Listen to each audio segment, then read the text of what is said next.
حدیث شریف میں ہے کہ جس وقت ہمارے آقا علیہ الصلوۃ والتسلیم جمعہ مبارک کا خطبہ ارشاد فرماتے، ایک لکڑی کا منبر بنا ہوا تھا، نبی کریم علیہ الصلوۃ والتسلیم اس کے ساتھ ٹیک لگ جاتے اور خطبہ ارشاد فرماتے جمعہ مبارک کا۔ صحابہ کرام رضی اللہ تعالی عنہم اجمعین نے اصرار کیا کہ یا رسول اللہ صلی اللہ علیہ وسلم،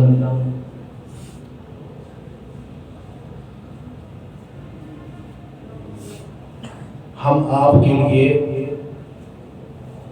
ممبر تیار کرانا چاہتے ہیں۔ تو لکڑی کا ممبر تیار کرنے سے پہلے آقا علیہ السلام جو خطبہ ارشاد فرماتے وہ ایک کھجور کا خشک تنا تھا، اس کے ساتھ ٹیک لگ کر خطاب ارشاد فرماتے۔ صحابہ کرام کے اصرار پر آقا علیہ السلام نے فرمایا ٹھیک ہے ممبر بنوا لو۔ جب ممبر تیار ہو گیا تو جو کھجور کا خشک تنا تھا آقا علیہ السلام نے اس کو اپنی پیٹھ مقدس سے جدا فرما دیا اور ممبر پر بیٹھ کے خطبہ ارشاد فرماتے۔ جب ایک وقت آقا علیہ السلام مسجد نبوی شریف میں جمعہ مبارک کے خطبہ کے لیے تشریف لائے تو ممبر پر بیٹھے تو مسجد نبوی شریف میں کسی کے رونے کی آواز آئی۔ صحابہ کرام بھی کہتے ہیں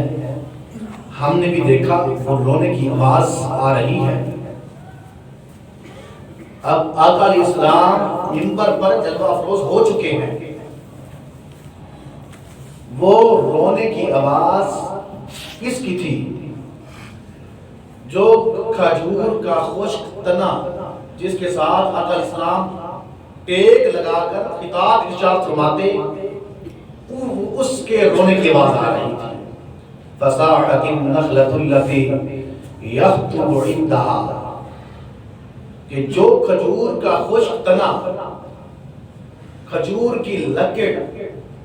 آقا علیہ السلام اس کے ساتھ ٹیک لگا کر خطبہ ارشاد فرماتے،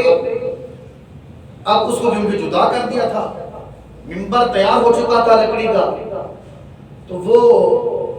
یہ جدائی کہ میں جو آقا علیہ السلام کے جسم مقدس کے بوسے لیتا تھا آج وہ جسم مقدس جسم منور مجھ سے جدا ہو چکا ہے، تو وہ رونے لگ گیا۔ آقا علیہ السلام ممبر پر بیٹھ چکے تھے،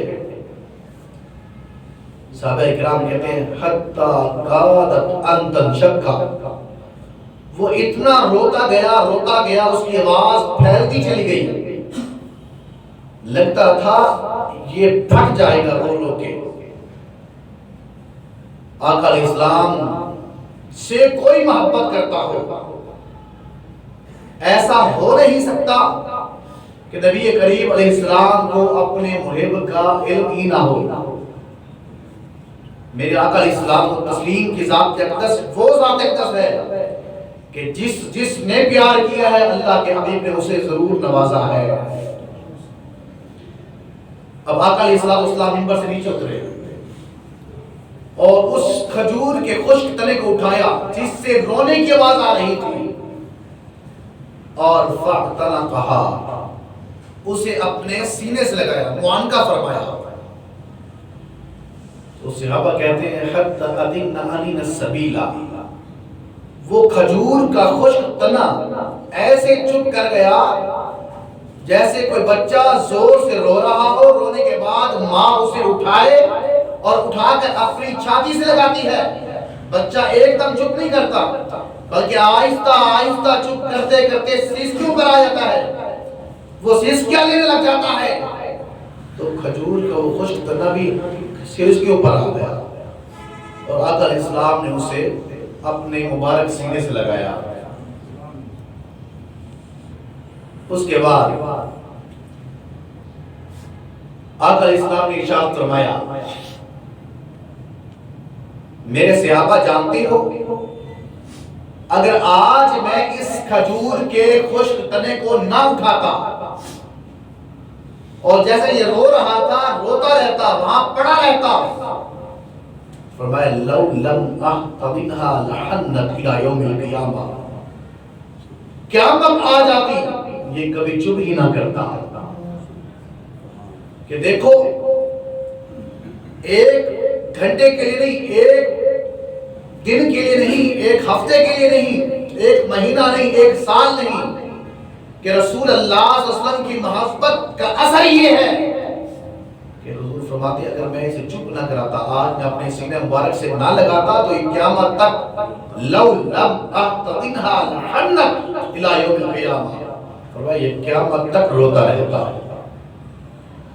آقا علیہ السلام سے کوئی بندہ محبت کرے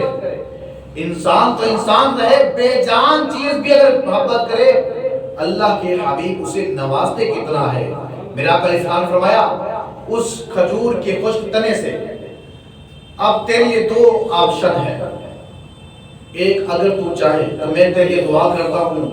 تجھے لگا دیتے ہیں کہ تیرے اوپر اللہ تبارک و تعالیٰ پھل لگا دے گا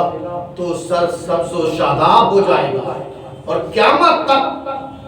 لوگ تیرا پھل کھاتے رہیں گے۔ اگر تو کہے دوسرا یہ ہے کہ میں تجھے جنت بھیج دیتا ہوں۔ ہمارے آقا اسلام صاحب مختار ہیں تو جن کے نوازوں کی یہ شان ہو کہ وہ جنت کے جوانوں کے سردار ہوں تو ان کے نانا امام الانبیاء کی شان کتنا بلند ہوگی۔ تو آقا اسلام فرمایا اگر تو کہے پھر میں تجھے جنت بھیج دیتا ہوں۔ اب اس کھجور کے خشک تنے نے کہا اختار الباقی علی الفانی، میں جو باقی چیز رہنے والی ہے اس کو اختیار کرتا ہوں، فانی کو اختیار نہیں کرتا۔ اگر مجھے دنیا میں لگا دیا جائے گا مجھ پر پھل لگ جائے گا دنیا میرا پھل کھاتی رہے گی مگر دنیا تو ایک دن فانی ہے، ساری دنیا کا وجود ایک دن ختم ہو جائے گا۔ محبوب مجھے دنیا میں نہیں مجھے جنت میں بھیج دیجیے، میں وہ چیز مانتا ہوں جس میں دوام ہی دوام ہے، ہمیشگی ہی ہمیشگی ہے۔ تو آقا علیہ السلام نے ایک گڑھا کھودوا کے اس میں اس کو دفن کر دیا۔ سمعین حاضرین اگر وہ چیز جس کے اندر جان نہ ہو وہ ایک لکڑی ہو کھجور کا خشک تنا ہو نبی کریم علیہ السلام سے محبت کرے اور حضور علیہ السلام کی محبت میں روئے آقا علیہ السلام اس کو تنہا نہیں چھوڑ دے تو جو ہو ہی حضور اسلام کے غلام جو ہو ہی لا الہ الا اللہ محمد رسول اللہ پڑھنے والے جو ہو ہی آقا علیہ السلام کے سچے امتی اگر وہ رسول اللہ صلی اللہ علیہ وسلم سے سچا پیار کریں گے ہمارا ایمان ہے آقا علیہ السلام انہیں بھی بے سہارا نہیں چھوڑیں گے۔ حضرت سیدنا امام شافعی رحمۃ اللہ علیہ مسجد نبوی شریف کی سائن میں بیٹھے تھے، ایک عیسائی آیا کہنے لگا ہمارے نبی کی یہ شان ہے کہ وہ مردہ کو زندہ کر دیتے تھے، جناب سیدنا عیسیٰ علیہ السلام، یہ ہمارے نبی کی شان ہے۔ یعنی ایک شخص جو دنیا سے پردہ کر گیا دنیا سے مرنے کے بعد اگر عیسیٰ علیہ السلام چاہتے اللہ کے اذن سے اس کو دوبارہ زندہ فرما دیتے۔ وہ کہنے لگا عیسائی کہ ہمارے نبی کی تو یہ شان ہے اگر